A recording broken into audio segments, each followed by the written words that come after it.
aquí en la casa de Dios? ¿Cuántos dan gracias a Dios porque Dios nos dio un día más de vida y podemos estar aquí para darle toda la gloria y la honra? Esta tarde vamos a leer en Salmos 23, del 1 al 6, por favor.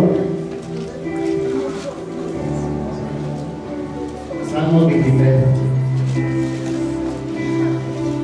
¿Ya todos lo tienen?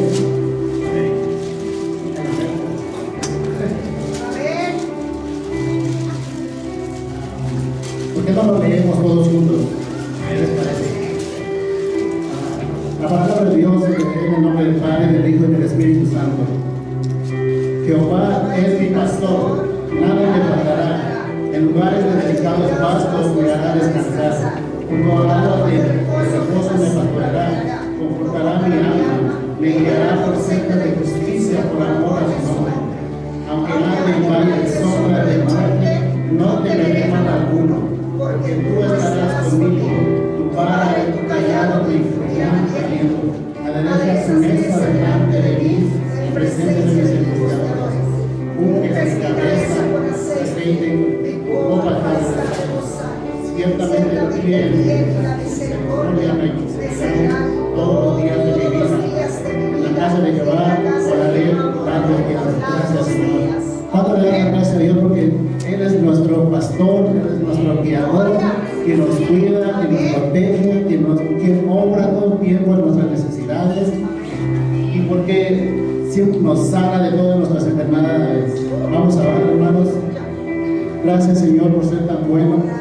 Gracias porque siempre eres fiel con nosotros, Señor, aunque nosotros no nos lo merecemos a veces, Señor. Te pedimos perdón esta tarde, Señor, y que nos guíes como pastor que tú eres, Señor, para que podamos ser mejores seres humanos, Señor. Gracias porque eres bueno y maravilloso, grande es tu amor y tu misericordia, Padre Celestial. Gracias por la vida de mis hermanos que siempre hacen lo posible por estar aquí en tu casa, Señor, porque quieren aprender más de tu palabra, Señor. Te pedimos que nos sigas dando esa hambre, ese deseo de aprender más de ti, que nos abras nuestras mentes, nuestros corazones, para que podamos saber más de tu palabra, Señor. Te pedimos que bendigas al hermano que va a compartir la palabra esta tarde, que tú les dando esa sabiduría para que podamos nosotros aprender más de ti, Señor. Queremos aprender más de tu palabra, Señor. Una palabra que podemos escuchar esta tarde, que tal vez venimos con problemas, dificultades, pero una palabra tuya, Señor, puede ser esta solución para nosotros, nuestros problemas, Señor. Te pedimos que bendigas el servicio de principio a fin, que no nos vayamos como venimos esta tarde, sino que vayamos llenos de ti, de tu Espíritu Santo, Señor. También te pedimos por el grupo de alabanza, que tú nos sigas usando sus manos, sus voces, para que todos juntos te podamos dar la gloria y la honra. Todo esto te lo pedimos en el nombre de tu Hijo maravilloso, Jesucristo. Amén. Amén. Demos un fuerte aplauso al Dios de los cielos.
Carissa. Es el regalo sin merecer que nos permite venir continuamente por presencia. Oh, gracias, Padre, porque cada uno de nosotros en esta noche hemos recibido gracia. Por gracia soy salvo. Tu palabra dice que aún siendo pecadores, tú moriste por cada uno de nosotros. Oh, gracias, Señor. Bendecimos tu nombre. Bendecimos tu nombre. Pedimos para que tú fortalezcas a tu pueblo en esta noche. Fortalece, fortalece y bendice a cada uno en el nombre de Jesús. Amén. Dios le bendiga. Puede tomar su asiento. Nos pasamos de ver a cada uno. Vamos a recibir nuestros diezmos y ofrendas. Amén. Dios ha sido bueno.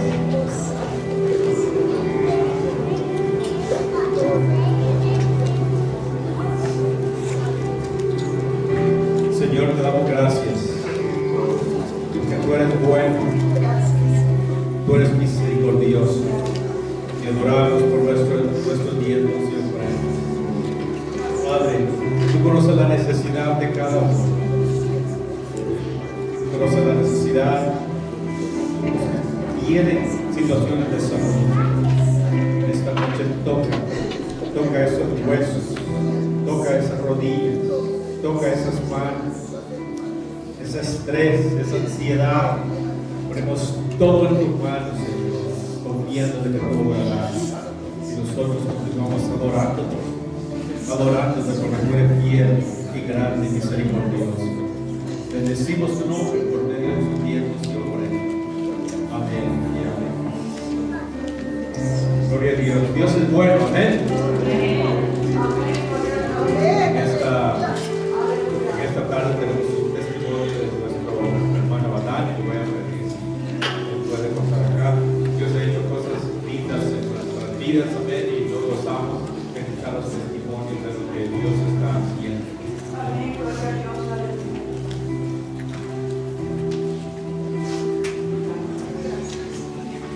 Dios les bendiga, hermanos.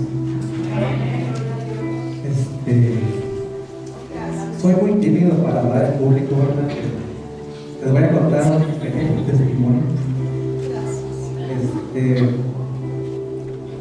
Cuando yo acepté al Señor fue en el 2014. No, fue como en el 2013. Pero antes de eso, me tocó a mí ser padre soltero. Yo crié a dos de mis hijas desde que tenían, una tenía 4 años y la otra tenía 3. Así que no había quien las cuidara y a mí me tocó hacerlo. Y era bien difícil porque, imagínense, ellas se llevaban con 1 año de diferencia. Y para yo trabajar y atenderlas desde chiquitas, me era muy difícil. Pero así tuve que aprender a cocinar lo básico, ¿verdad? Para que ellas pudieran comer, ¿verdad? Y sí, así le hice. Y después de eso me tocó ir a México. En ese tiempo todavía no conocía del Señor. Y fui a México, pero antes de irme yo sentía como algo que, como que sentía un vacío, como que necesitaba algo, como que ya estaba fastidiado del mundo, pues. Ustedes saben, ¿verdad? Que a veces uno va a la iglesia, pero como para nomás calmar tantito la conciencia, pero seguía haciendo lo mismo. Entonces yo sentí ese sentir que necesitaba algo, pero no sabía qué. Entonces me tocó ir a México. Mi mamá tenía una Biblia y yo la leía todos los días, aunque me era difícil porque la Biblia a veces es muy difícil de entenderla.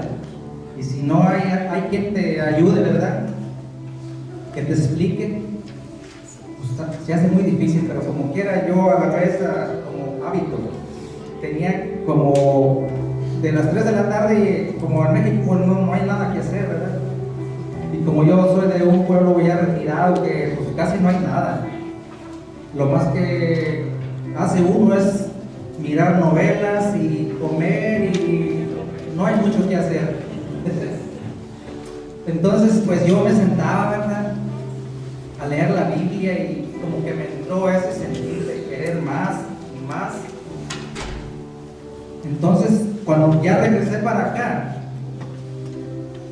yo andaba buscando una iglesia, ¿verdad? Y sí visité bastantes iglesias, pero no había quien me discipulara. Yo necesitaba a alguien que me discipulara. Entonces, como que dije, no, pues que tengo que seguir buscando. Yo no sé por qué no vine aquí, ¿verdad? Entonces me dijo un amigo que él conocía a un señor que estaba haciendo sus cultos en su casa, ¿verdad? Que sería recibido del pastor, ¿verdad? Entonces él me llevó con él. No, y con él sí. Él me enseñó la palabra, ¿verdad?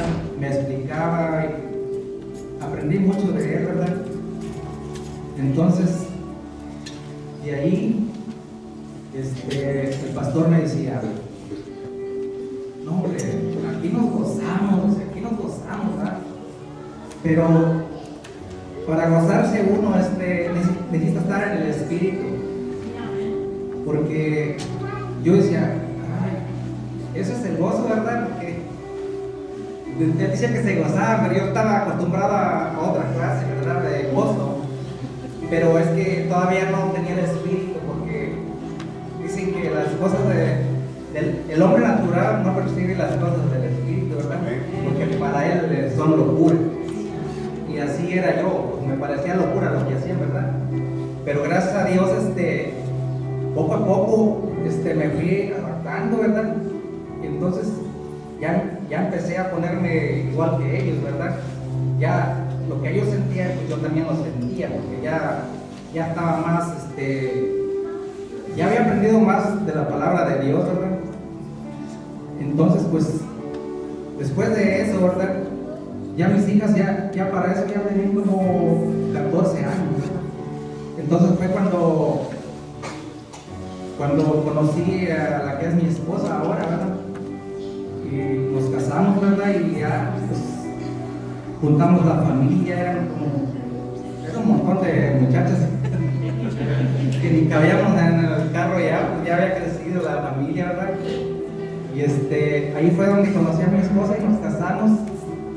Y hasta ahorita, gracias a Dios, no tengo testimonios como de enfermedades, porque hasta aquí Dios ha sido bueno conmigo, me ha guardado.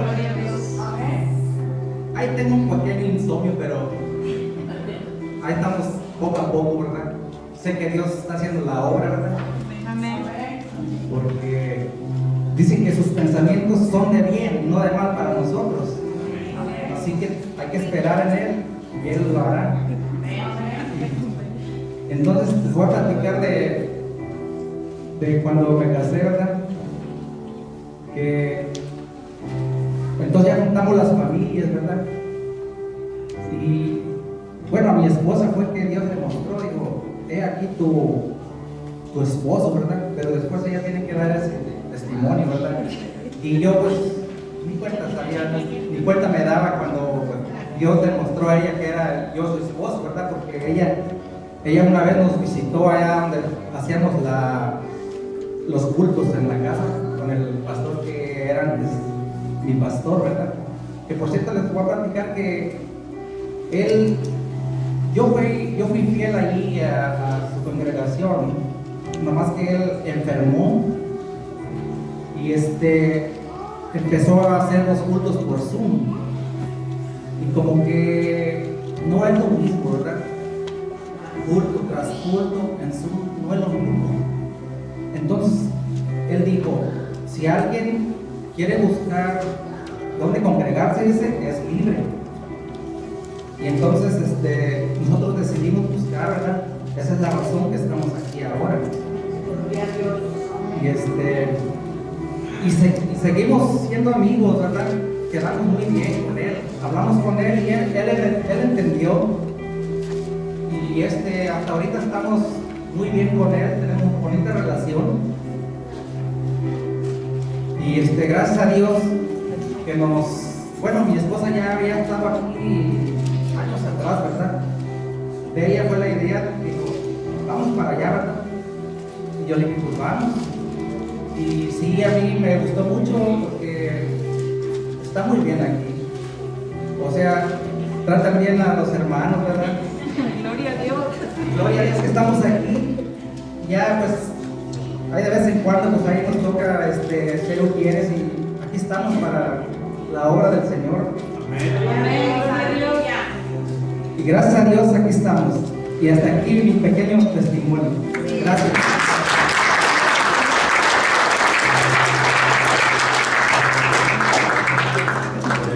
Gracias a Dios por mi hermana con mi esposa. Ella visitó la iglesia casi como 16 años, 18.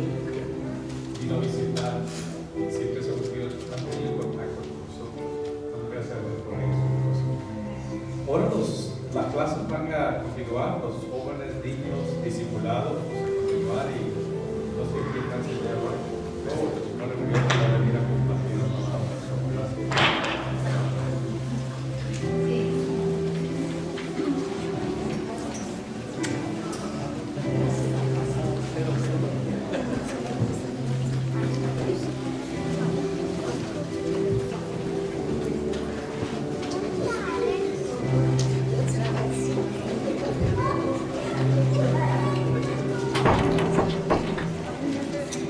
Dios les bendiga.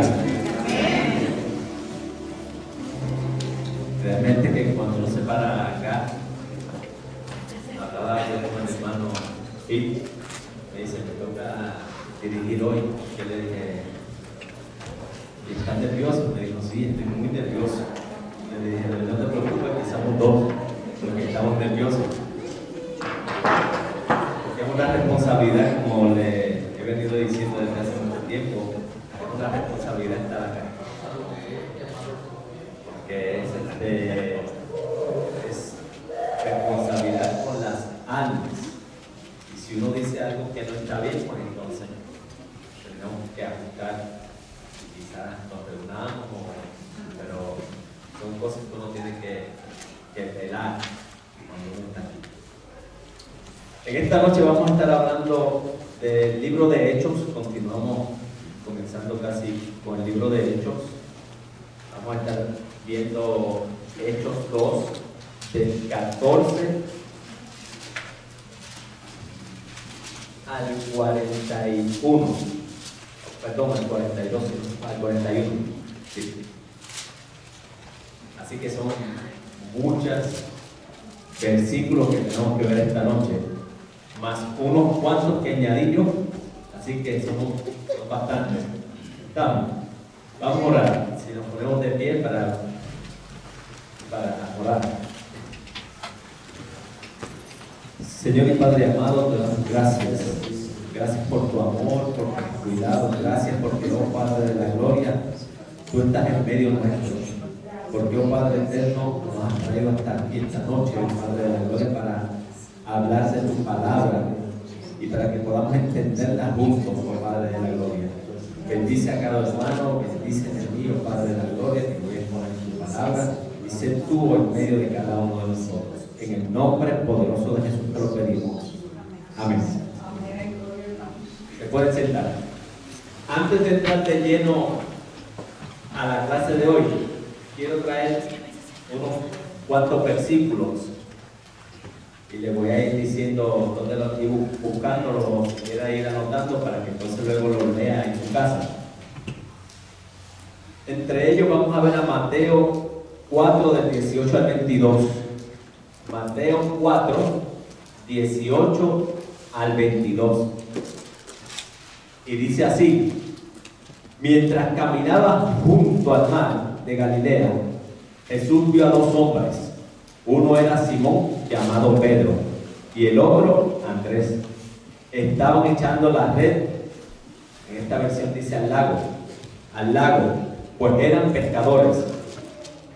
Vengan, síganme, les dijo Jesús, y los haré pescadores de hombres. Al instante dejaron las redes y le siguieron. Entonces vamos a ver a Mateo 16, 15, 16. Mateo 16, 15, 16.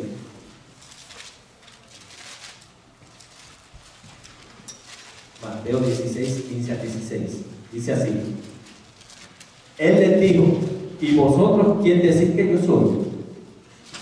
Respondiendo Simón Pedro, dijo: Tú eres el Cristo, el Hijo del Dios viviente. Marcos 9:5 dice lo siguiente. En Marcos 9:5. Entonces Pedro, interviniendo, dijo a Jesús: Rabí, bueno es estarnos aquí. Hagamos 3 enramadas, para ti, una para ti, otra para Moisés y otra para Elías. Y Mateo 14, 28 al 29 dice así. Mateo 14, 28 al 29. Dice lo siguiente. Respondiéndole Pedro dijo: Señor, si eres tú, mándame que vaya a ti sobre las aguas. Y él dijo: ven. Y descendiendo Pedro de la barca, caminó sobre las aguas y fue hacia Jesús. ¿Y por qué les traigo estos versículos antes de la lección? Porque tenemos que ver una cosa. En cada uno de estos versículos que leímos, vemos a un Pedro humilde, no jactancioso y con deseos de aprender del Maestro. Eso era lo que estaba haciendo Pedro cada vez que estaba junto a Jesús. Y era un atrevido también. Imagínense decirle a Jesús que si eres tú, mándame a bajar y yo voy hasta ti para que caminara, ¿no?, sobre las aguas.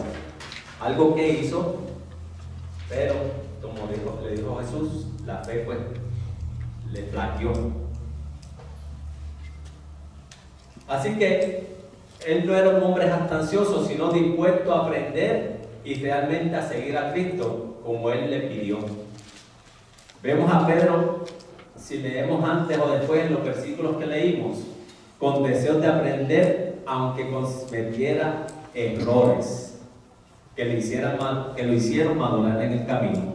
Ejemplo, cuando lo de las enramadas, quizás eso pudo haber sido un error de Pedro, decirle: vamos a hacer 3 enramadas aquí, una para ti, otra para Moisés y otra para Elías.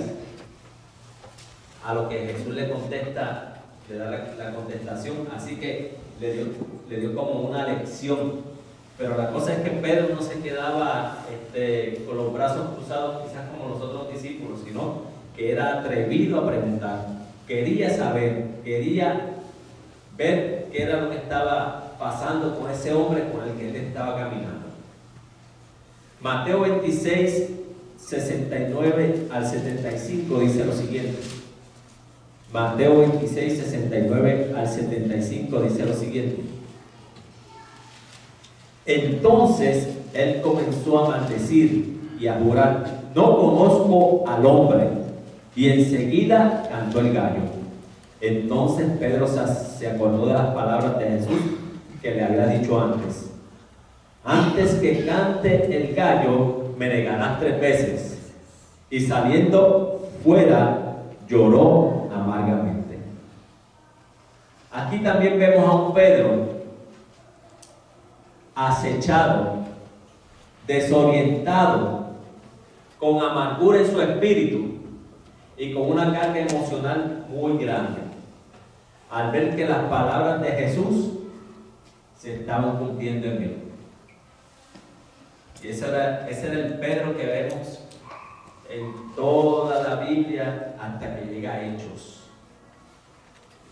La semana pasada vieron que nosotros no estuvimos aquí, lamentablemente, cómo el Espíritu Santo descendió sobre los discípulos. De eso fue lo que hablaron la semana pasada, ¿no? Entre los milagros y las señales que vieron ese día estaba el hablar otros idiomas. Muchos quedaron impresionados ante esto, pero nunca faltan los incrédulos. Es cierto. Usted habla la palabra y nunca va a faltar el incrédulo que no le cree. Y todavía los hay. Y siguen habiéndolos. Y aunque usted le hable la palabra y haga milagros y maravillas en el nombre de Jesús, mucha gente no le va a creer. No va a creer. Hasta tanto y en cuanto no pasen cosas como las que vamos a ver en esta noche. Hechos, vamos entonces a entrar al libro de Hechos. Hechos 2, 12 al 13 dice lo siguiente: todos estaban asombrados y perplejos, diciéndose unos a otros: ¿qué quiere decir esto? Pero otros se burlaban y decían: están borrachos. Yo no sé si usted ha visto una persona, bueno, borrachos, quizás hemos visto muchos, o quizás fuimos muchos borrachos, porque yo me incluyo en eso. Estando en la iglesia, me aparté y bebía, pero bastante. Hasta hace 17 años, ¿no? Fue mi última borrachera, el 24 de diciembre del 2006, ¿no? Del 2006. Un 24 de diciembre me esperaba mi esposa con su familia allá en México, y cuando me invitan durante el día me invitó precisamente el tío que viene aquí con nosotros a un bautismo. Y allá estuvimos todo el día, toda la noche, hasta el otro día. Se nos olvidó el 24 y ese fue el último día que tomé. Imagínense, dormía afuera.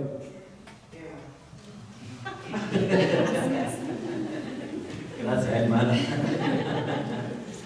Pero, para que ustedes vean cómo el enemigo trabaja. Pero, lo que quiero decir es lo siguiente. Usted ha visto a un borracho, pero usted ha visto un borracho en el espíritu. ¿Ah? ¿Lo ha visto? Yo lo he visto. Y cuando eso sucede, comienzan a pasar cosas grandes en la iglesia. Comienzan a pasar cosas increíbles en ese momento en la iglesia. Y así estaban estas personas. Borrachos, pero borrachos en el espíritu. Pero para los que no entienden eso, tenían que darle una explicación. Y esto es lo que sucede. La visitación del Espíritu Santo entre los creyentes en el día de Pentecostés creó una gran conmoción. Todo el mundo decía que estaban borrachos, que cómo era posible que hablaran en sus propias lenguas y todas esas cosas.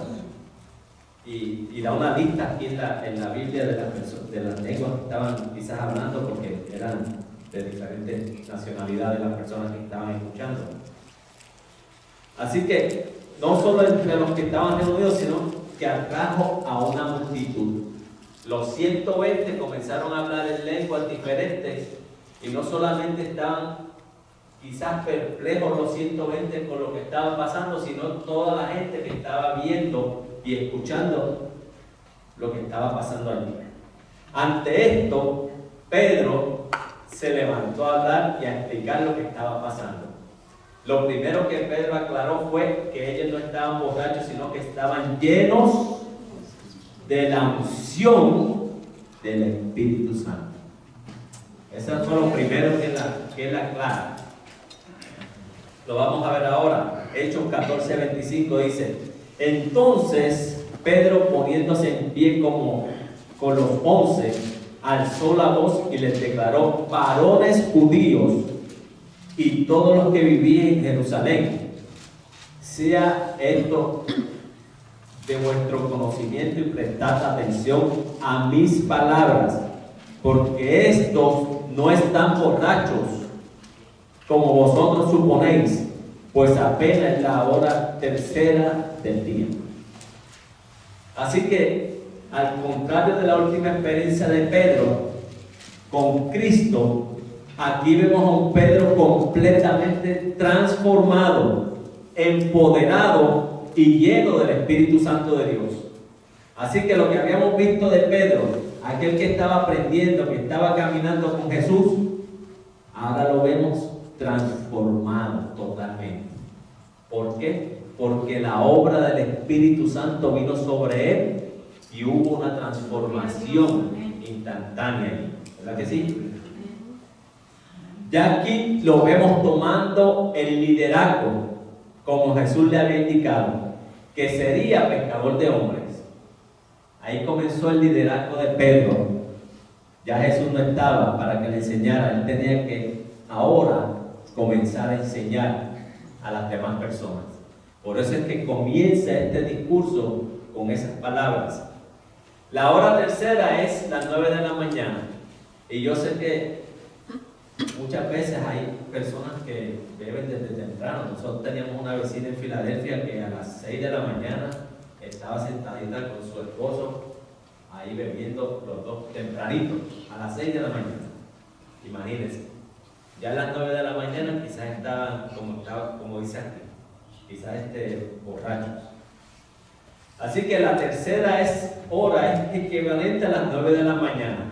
Realmente esto era poco probable que todos estuvieran borrachos, quizás en aquel tiempo bebían, pero no todos a la vez se emborrachaban. Pedro siguió explicando lo que estaba sucediendo. En realidad era el cumplimiento del derramamiento del Espíritu, tal como lo habían anunciado los profetas. Eso era lo que estaba pasando. Esa es una explicación sencilla, pero ahora es que viene lo bueno, como dicen.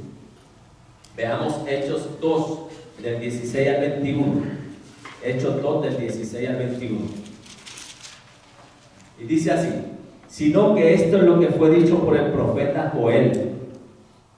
Y sucederá en sus últimos días, dice Dios, que derramaré de mi espíritu sobre toda carne, y vuestros hijos y vuestras hijas profetizarán. Vuestros jóvenes verán visiones y vuestros ancianos soñarán sueños.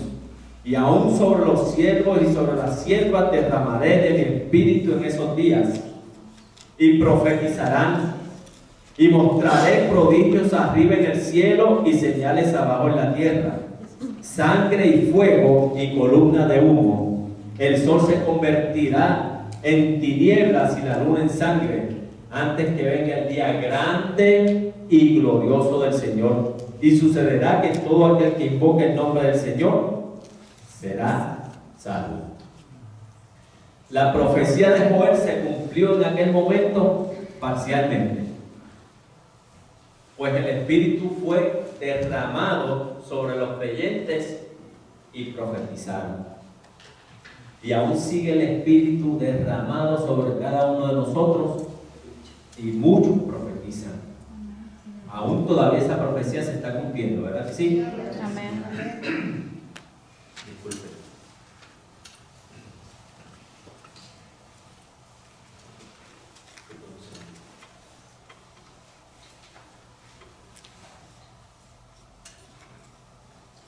Así que profetizan, pero aún no se han cumplido las otras señales.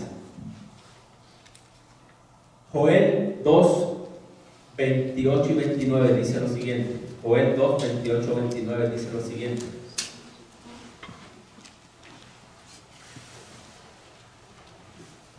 y sucederá que después de esto derramaré de mi espíritu sobre toda carne, y vuestros hijos y vuestras hijas profetizarán, vuestros ancianos soñarán sueños, vuestros jóvenes verán visiones, y aún sobre los siervos y las siervas derramaré mi espíritu en esos días. Así que el derramamiento del espíritu aún está en estos momentos ocurriendo. Ahora, no está ocurriendo sobre Israel, porque la profecía fue dada para el pueblo de Israel. Por eso es que le dice: nuestros hijos y nuestras hijas profetizarán. Esa profecía fue dada para el pueblo de Israel. Eso aún no ha pasado sobre los hijos de Israel. Cuando comience eso a pasar, ya usted sabe que se acerca el fin. Y eso puede pasar en cualquier momento.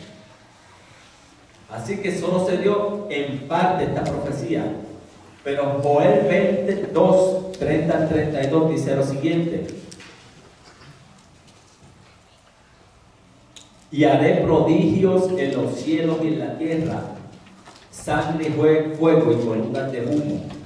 El sol se convertirá en tiniebla y la luna en sangre antes que venga el día del Señor grande y terrible. Ese día todavía no ha llegado. Por eso es que la profecía se cumplió a la mitad y todavía falta la otra mitad, una de las mitades importantes también. El derramamiento del Espíritu importante. Y sucederá que todo invoque el nombre del Señor será salvo, porque en el monte de Sión y Jerusalén habrá salvación. Como ha dicho el Señor, y entre los sobrevivientes estarán los que el Señor llama. El derramamiento del Espíritu, sobre todo en las señales del cielo y en la tierra, van a cumplirse en la segunda venida de Cristo. Por eso es que dice la palabra que mirarán al cielo. Imagínense, también escucharemos una trompeta. Y todos verán al que va bajando del cielo. Todos le verán. Apocalipsis 6, 12 al 14 dice lo siguiente: vi cuando el Cordero abrió el sexto sello. Apocalipsis 6, 12 al 14. Vi cuando el Cordero abrió el sexto sello y hubo un gran terremoto y el sol se puso negro como silicio hecho de cerda. Y toda la luna se volvió como sangre y las estrellas del cielo cayeron a la tierra como la higuera deja caer sus higos verdes al ser sacudida por el fuerte viento.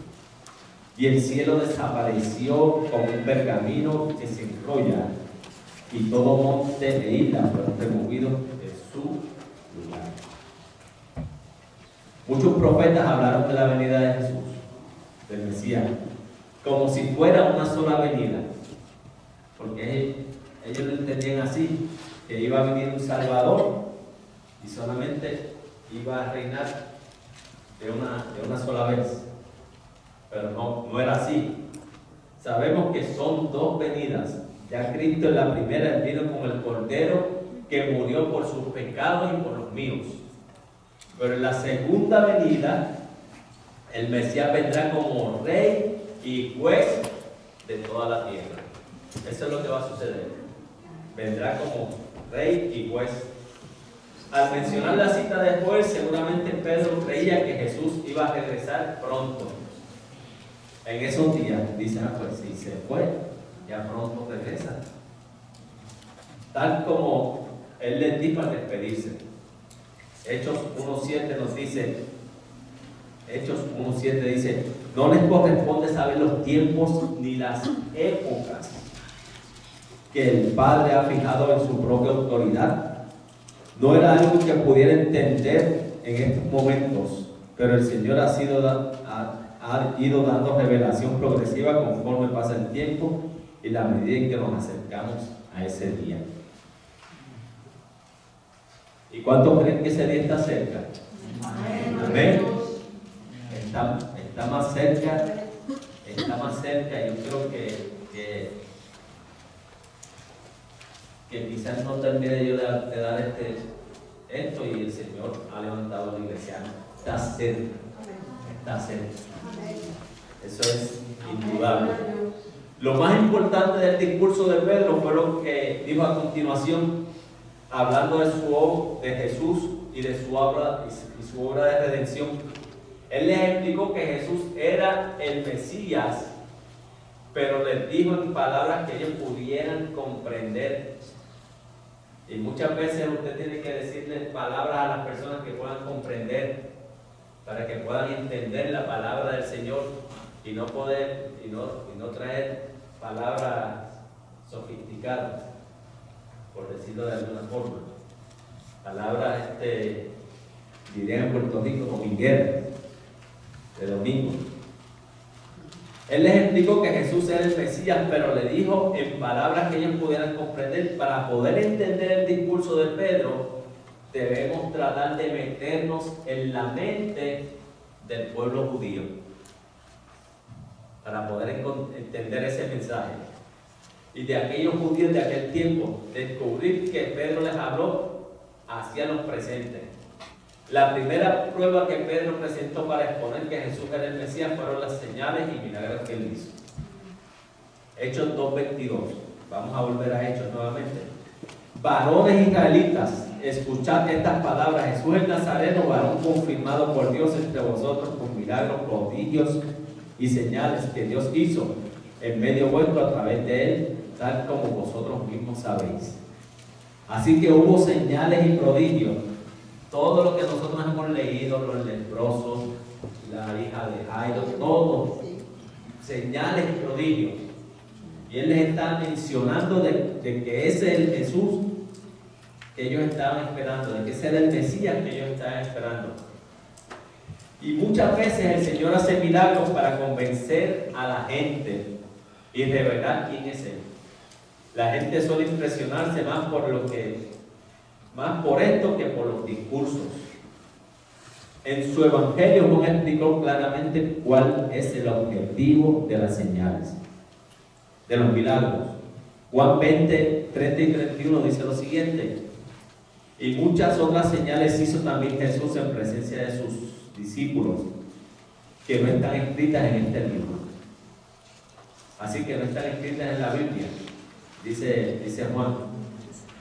Muchas otras señales se hicieron y no están escritas allí, pero estas se han escrito para que creáis que Jesús es el Cristo, el Hijo de Dios, y para que el que cree tenga vida en su nombre. Así que hubo muchas otras más señales, y nosotros tenemos la Biblia, y estas señales fueron unas cuantas que registraron los escritores de la Biblia. Así que vamos a hablar ahora de la muerte y la resurrección, porque esto también lo tocó Pedro. Pedro también tenía que explicar sobre la muerte de Jesús. Explicó de la vida de Jesús, de los milagros de Jesús, ahora va a explicar de la muerte, en el mismo discurso que estaba dándole a las personas. Pedro también tenía que explicar esa muerte, la muerte de Jesús. Muchos creyeron que al morir Jesús, la posibilidad de que ese fuera el Mesías había muerto. Dijeron, pues murió, no salvó a nadie aquí, no hubo rey, no hay, sigue Roma aquí. Pues entonces, ese no era. Pero al verlo resucitado, Pedro entendió que en sí mismo era parte del plan de Dios para redimirnos a toda la humanidad. Y no solamente a ellos como nación, sino a la humanidad entera. Hechos 2, 23 al 24 dice así: a este entregado por el plan predeterminado y previo conocimiento de Dios, clavasteis en la cruz por manos de impíos y le matasteis, a quien Dios resucitó poniendo fin a la agonía de muerte, puesto que él era el que quedaba bajo el dominio de ella. Así que Jesús murió por el justo pago por los pecadores, pero no se quedó allí. Eso lo hablábamos cuando tocábamos Mateo. No se quedó allí, resucitó, dejó la tumba vacía y por eso vive. Entonces, luego de resucitar, se apareció durante 40 días para que creyeran que él estaba vivo. Y no solo se había visto en visión, sino que estaba presente con ellos hasta que subió al cielo. Pero en su segunda venida, él vendrá a reclamar lo que es suyo. No solamente el reino, sino a cada uno de nosotros que creemos en él. Amén. Inmediatamente él hace algo magistral. Esto es un discurso mucho mejor que lo que daba Fidel Castro, y estaba hablando 7 horas. Este quizás habló menos, pero esto fue magistral con lo que él trae ahora. Pedro hizo referencias al rey David. A nosotros nos podría parecer que se salió del tema, pero no es Menos cierto que no había salido del tema. Pedro se quedó en el tema precisamente porque en ese tiempo se conmemoraba el nacimiento de David. Así que el tema estaba vigente, y entonces la tradición decía que en esa fecha había muerto David. Por lo tanto, David estaba en la mente de todos y cada uno de aquellos de que estaban allí. Así que en esa fiesta de la semana, más conocido hoy por el tiempo de Pentecostés, la semana de Pentecostés. Por esta razón también se tiene la costumbre de leer el libro de Ruth durante la fiesta, pues al final del libro se encuentra la genealogía de David. Y la genealogía de David nos lleva aquí, directamente a Jesús. Por eso es que entonces lo trae magistralmente esta porción de traer a David, para poder que ellos pudieran entender. Pedro hizo referencia a algo que le es familiar a cada uno de los que estaban allí. Citó un salmo para explicar que David profetizó acerca de Jesús.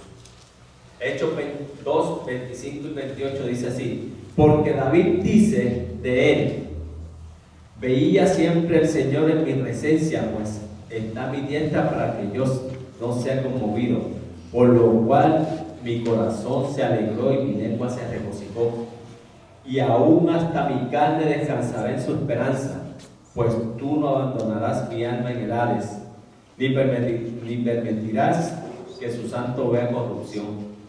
Me has hecho conocer los caminos de la vida, me llenarás de gozo con tu presencia. Aquí Pedro estaba citando el Salmo 16, que nos está diciendo prácticamente lo mismo. El Señor ha puesto, Salmo 16, 8 al 11, dice: el Señor ha puesto continuamente delante de mí, porque está en mi diestra, permanece firme. Por tanto mi corazón se alegra y mi alma se regocija, también mi carne morará segura. Pues tú no abandonarás mi alma en el Seol. Está hablando de Cristo cuando estaba en la tumba. No abandonarás tu alma en el Seol, ni permitirás que a tu santo ver corrupción. No va a permitir, Dios no iba a permitir que su hijo se quedara en la tumba, sino que lo iba a levantar. Me darás a conocer la senda de la vida, y tu presencia en plenitud de gozo a tu diestra, deleites para siempre. El salmista lo habló clarito. No iba a dejar a Cristo en la tumba, y cuando subiera al cielo iba a estar aquí, sentado a la diestra del Padre. Por eso es que el apóstol Pablo trae oportunamente al rey David para poder traerle esta palabra, para que ellos pudieran comprender. Así que Pedro explicó que el Mesías no solo iba a venir a salvarlos de la opresión romana, el plan divino de redención, eso era lo que estaba pasando en esos momentos. El plan divino de redención, Él lo había puesto en marcha. Así que Dios nos iba a salvar de una muerte eterna. Y Jesús pagó el justo precio por nuestros pecados. Imagínense, usted y yo lo pagamos. Lo pagó el que vive para siempre. Amén. Juan 14:6 dice: Jesús le dijo: yo soy el camino y la verdad y la vida. Nadie viene al Padre si no es por mí. Eso era lo que le estaba diciendo Pedro a cada uno de los que estaban allí.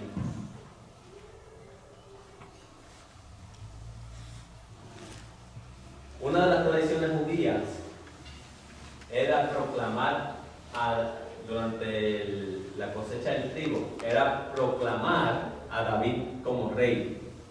David, el rey de Israel.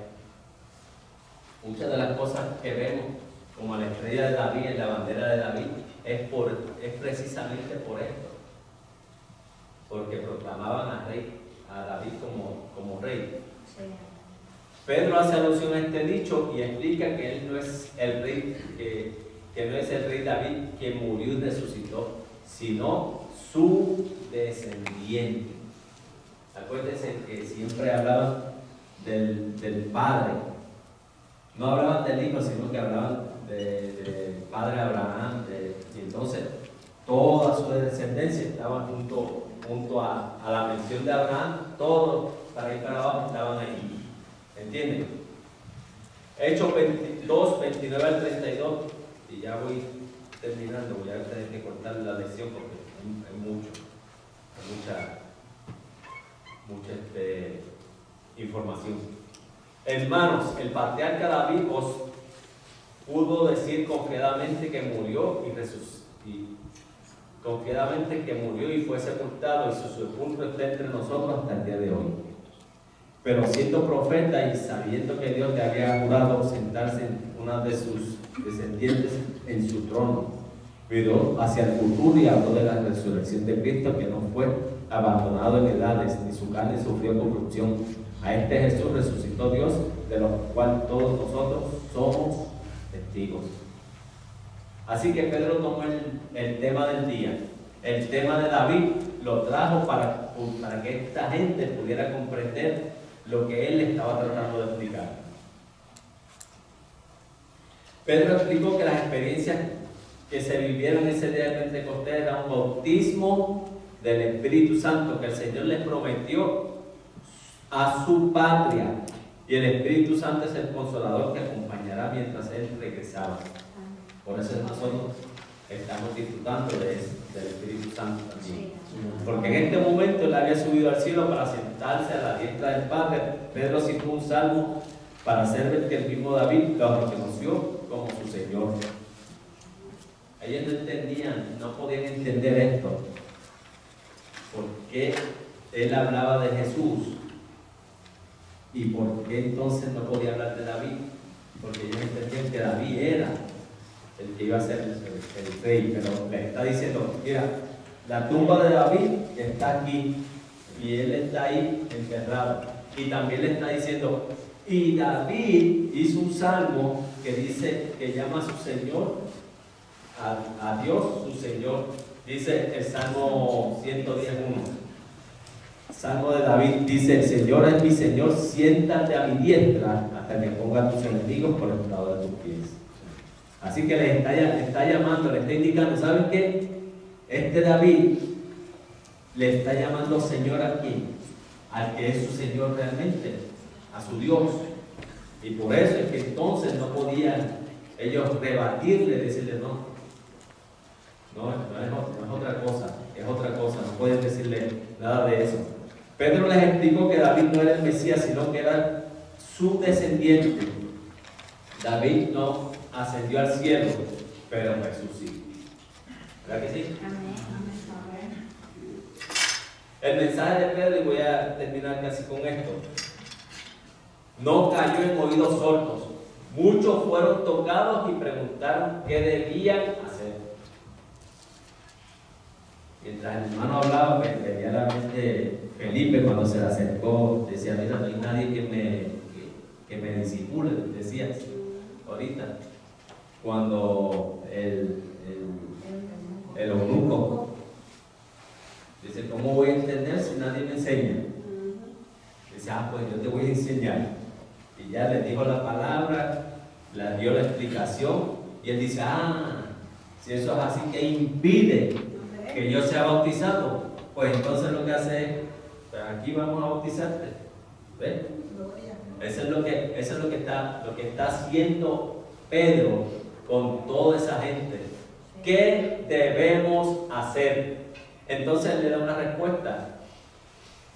Al oír esto, compungido de corazón, dijeron a Pedro y a los demás apóstoles, hermanos, ¿qué haremos? La respuesta de Pedro fue la siguiente. Y Pedro les dijo, arrepentíos y sed bautizados cada uno de vosotros en el nombre de Jesucristo para perdón de vuestros pecados, y recibiréis el don del Espíritu, porque la promesa es para vosotros y para vuestros hijos y todos los que están lejos, para tantos como el Señor nuestro Dios llama. Y este es el proceso. Hay un proceso para ser salvo. Y es número 1, arrepentimiento. Reconocer que somos pecadores, que el perdón de Dios a través de Jesús, que murió por el perdón por nuestros pecados. Ese es el primer paso. Segundo paso, sumergirse en agua para dejar enterrado al viejo hombre y salir en un hombre nuevo. Amén. Eso es un compromiso para vivir para Cristo. Usted sella ese compromiso cuando baja las aguas. ¿Verdad que sí? Y tercero, dejamos que el Espíritu de Dios obre en nosotros, pues reconocemos que necesitamos que Dios nos ayude a vivir como Él manda, pues la carne es débil. Pero, dice Romanos 8, 3 y 4, la carne es débil, pero pues lo que la ley no pudo hacer, ya que es débil por causa de la carne, Dios lo hizo enviando a su propio Hijo en semejanza de carne de pecado, y como ofrenda por el pecado, condenó el pecado en la carne, para que el requisito de la ley se cumpliera en nosotros, que no andamos conforme a la carne, sino conforme al Espíritu. Amén. Y también Dios le da una lección a Nicodemo de cómo ser salvo. Nacer de nuevo es el arrepentimiento, ¿verdad que sí? Con esto voy a cerrar. Nacer del agua y del Espíritu. Bautismo en agua y bautismo en el Espíritu Santo. Y esto es para entrar al reino de los cielos. En aquella ocasión, muchos fueron salvos. Dicen que más de 3,000 fueron salvos. Y yo creo que allí se llenaron todos del Espíritu. Imagínense, estaba sucediendo algo increíble, nunca antes visto. Estaba sucediendo algo que había sido una promesa para el pueblo de Israel y había comenzado en aquel aposento alto. Así que el Espíritu Santo fue derramado, sigue siendo derramado. El Espíritu Santo mueve, el Espíritu Santo convence a todos de pecado. ¿Es decir? Amén. Luego Pedro le dio el testimonio de Jesús y toda la audiencia a creer en él, arrepentirse y bautizarse. Eso fue lo que hizo Pedro en su primer discurso. En su segundo discurso no lo voy a tomar yo, creo que lo va a tomar el hermano Elías. Pero ese segundo discurso me gusta porque de allá fue que se cayó uno y cayó abajo reventado, pero un joven dice la palabra. Pero sin duda es importante evangelizar. Por eso Dios nos mandó a evangelizar y llevar la salvación a la gente para que puedan nacer de nuevo, se puedan convertir. Y nosotros lo que tenemos es que decir la palabra. El Espíritu Santo es el que va a convencer de todo pecado. Amén. Dios les bendiga.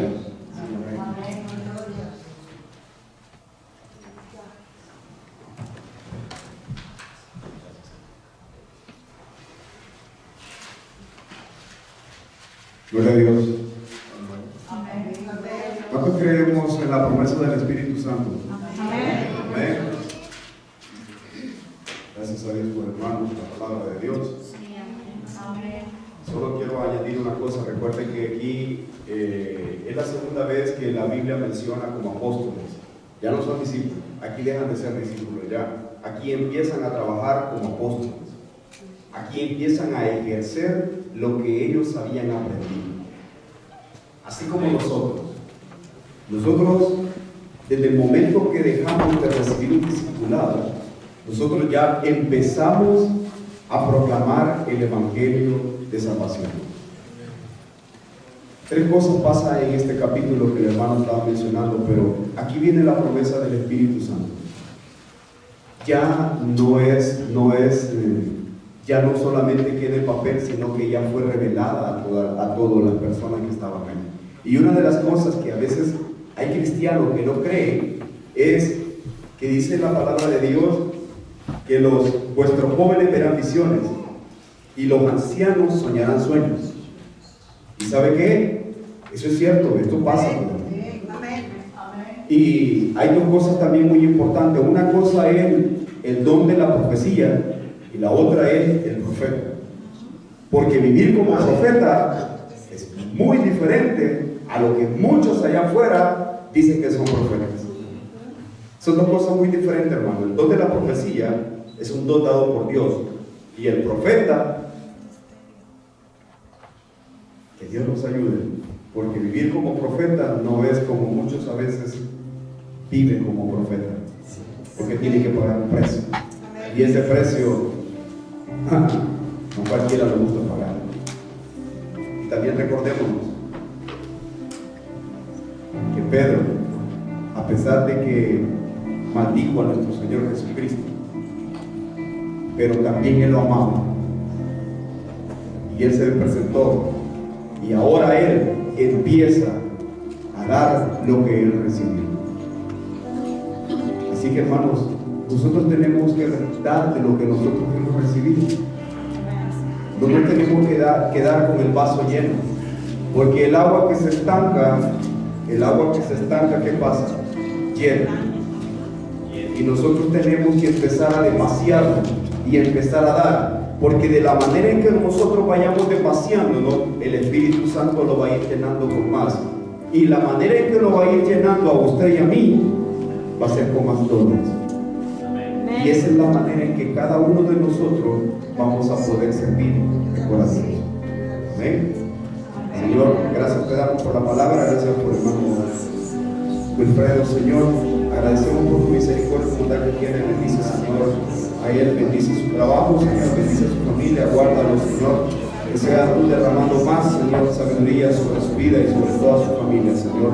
Te pido, Señor, en esta hora por cada uno de los hermanos. Hay muchos, Padre Santo, que todavía están esperando tu promesa, Señor. Señor, yo te pongo en tus manos, Señor, la vida de cada uno de los hermanos, Señor. Padre, en el nombre de Jesús, derrama tu Espíritu Santo, Señor. Padre, tú conoces a los tuyos. Tu Espíritu Santo, Señor, conoce a cada uno, Señor. Tú conoces, Padre Santo, bendito, a todos aquellos, Padre, que están pasando algún tipo de necesidad, problema, Señor. Padre, en el nombre de Jesús, que tu Espíritu Santo pueda llegar sobre su vida y pueda reposar en sus corazones, Señor, y pueda dar esa palabra que necesitamos, Señor. Pueda dar, Padre Santo, esa esperanza que estamos esperando, Señor, en el nombre de Jesús. Padre, ahora, Señor, tu promesa se ha cumplido, Señor. Padre, derrama más sobre tu pueblo, Señor, el Espíritu, Señor, que necesitamos, Señor. Padre, en el nombre de Jesús, tenemos en tus manos, Señor, los corazones, Señor, que en algún momento, Señor, están heridos, Señor. Mira esas heridas, Padre, que solo tu Espíritu Santo pueda llegar ahí, Señor. Padre, en el nombre de Jesús. Yeah.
hermano reciba el Espíritu Santo que usted lo reciba. No es lo mismo que usted vea que otro se goce que usted no se goce. La manera en que nosotros nos podemos gozar y podemos sentir más es cuando nosotros le permitimos al Espíritu llegar a nuestras vidas. La manera en que usted y yo nos podemos deleitar y podemos tener más fortaleza en nuestro espíritu es cuando nosotros le permitimos al Espíritu Santo llegar a nuestras vidas. La comunión que su alma pueda tener con Dios es por medio del Espíritu Santo de Dios. Cuando Dios derrama su Espíritu es cuando nosotros tenemos que permitirle que entre a nuestras vidas. De esa manera tus cargas y las mías se van a ir. Pero si nosotros no le permitimos, vamos a seguir cargando lo que nosotros no podemos cargar. Permitámosle a Dios, permitamos al Espíritu Santo que venga a nuestras vidas, que more en nosotros, que se viva con nosotros. No que solamente descienda y solo en un rato, no, que viva con nosotros. Y de la manera en que viva con nosotros, nos va a dar la sabiduría y la fortaleza para poder solucionar muchas cosas en nuestras vidas. Gracias, Señor, por tu palabra. Bendice a cada uno de nuestros hermanos, Señor. Gracias por su vida, Señor. Ponemos en tus manos sus cargas, sus pesares, Señor, sus pruebas. Señor, todo lo ponemos en tus manos, sus necesidades. Tú proveerás, mi Dios. Tú proveerás. Tú proveerás. Tú abrirás puertas, Padre Santo. Tú bendecirás, Señor. Tú sanarás. Tú libertarás, Padre Santo.